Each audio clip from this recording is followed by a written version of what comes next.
Hi and welcome to Sloth School.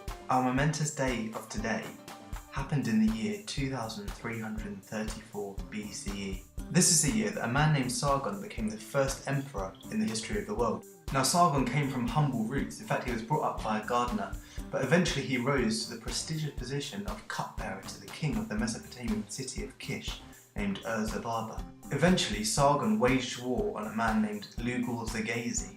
Names were so much more interesting in those days, and in doing so became the king of Mesopotamia, and established a capital city named Akkad on the banks of the river Euphrates. During his time as emperor, he built roads, established a postal system, and even made an attempt to survey the population. Despite continued revolts and rebellion, and even the siege of his capital city Akkad, Sargon was able to pass his empire on to his sons in 2279 BC when he died, and it remained in the family for another 150 years. So let's finish with a quote from the first emperor the world has ever seen. "Now any king who wants to call himself my equal, wherever I went, let him go."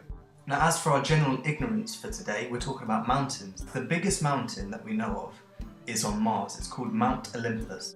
It's 388 miles across and 14 miles high, which is 3 times the height of Everest. It's so colossal that at its base it could cover the whole area of the British Isles. Even its crater is wide enough and deep enough to swallow London.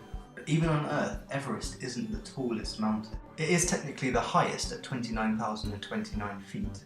Mauna Kea, the highest point of the island of Hawaii, is 33,465 feet tall, measured from the seabed, and that's 3/4 of a mile taller than Mount Everest. So once again, thanks for attending Sloth School. And thanks for attending Sloth School. It's hard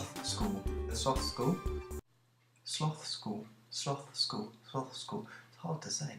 So once again, thanks for watching. If you enjoyed it, click like. Remember to subscribe for future episodes, and write a comment down below. Tell me something interesting you've been learning. Class dismissed.